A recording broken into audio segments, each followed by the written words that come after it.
करण्यासाठी. आमेन. Hallelujah. Hallelujah.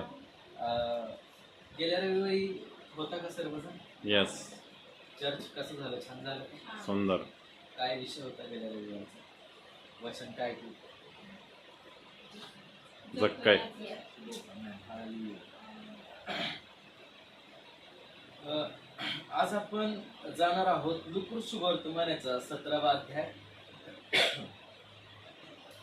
Luca सुवर्तमानाचा 17वा अध्याय आणि त्यामधील 11 ते 19 वचनांकडे आज आपण आपलं लक्ष लावणार आहोत. 10 कुष्ठरोगी. मग असे झाले की तो यरूशलेमेकडे चालला असता शम्रोन व गालील यामधून गेला, आणि तो एका गावात जात असता कुष्ठरोगी असलेले 10 पुरुष त्याला भेटावयास आले. ते दूर उभे राहून मोठ्याने ओरडून म्हणाले, अहो येशू गुरुजी, आम्हावर दया करा. त्याने त्यांना पाहून म्हटले, तुम्ही जाऊन स्वतःच याजकांना दाखवा. मग असे झाले की ते जाता जाता शुद्ध झाले. त्यातील एक जण, आपण बरे झालो आहो असे पाहून मोठ्याने देवाचा महिमा वर्णित परत आला आणि येशूचे आभार मानून त्याच्या चरणावर पालथा पडला. हा तर शोम्रोनी होता. तेव्हा येशूने म्हटले, 10चे 10 शुद्ध झाले होते ना? मग 9 जण कोठे आहेत? ह्या परक्या वाचून देवाचे गौरव करावयास परत आलेले असे कोणी आढळलेले नाही काय? तेव्हा त्याने म्हटले, उठ, जा, तुझ्या विश्वासाने तुला बरे केले आहे. हालेलुया. हालेलुया.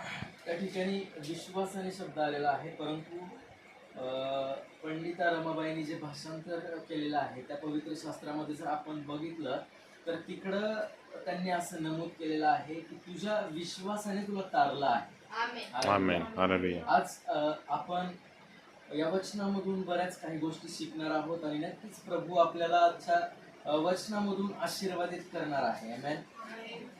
या ठिकाणी प्रभू येशू ख्रिस्त आपल्याला पाहायला भेटतं की यरूशलेमेकडे जाताना आपल्याला पाहायला भेटतं प्रभू येशू ख्रिस्त. आणि यरूशलेमेकडे जात असताना असे लोक प्रभूला रस्त्यामध्ये भेटतात की ज्यांच्या जीवनामध्ये एक प्रकारचा कुष्ठरोग होता, त्यांच्या जीवनामध्ये आरोग्य नव्हतं, एक प्रकारचा आजार त्यांच्या जीवनामध्ये होता. आणि तो आजार त्यांना किती वर्षापासून होता आपल्याला माहिती नाही. त्या आजाराने त्यांना किती दिवसापासून ग्रासलेलं होतं ह्या गोष्टी कुठं नमूद केलेल्या नाहीयेत. परंतु तुम्ही जर नीट काळजीपूर्वक ते वचन बघितलं तर वचन असं सांगतं की ते प्रभूला भेटण्यासाठी आले होते. हालेलुया. ते जे कुष्ठरोगी होते ते प्रभूला भेटण्यासाठी आले होते. आणि मग ज्या वेळेस प्रभूला त्यांनी पाहिलं त्यावेळेस त्यांनी अशा प्रकारची हाक मारली की अहो येशू गुरुजी, आमच्यावरती दया करा. हालेलुया. कधी कधी आपण काही अपेक्षेने चर्चमध्ये येतो. कधी कधी आपल्या अपेक्षा खूप मोठ्या असतात की प्रभूने आमच्यासाठी ही गोष्ट करावी, प्रभूने आमच्यासाठी ती गोष्ट करावी.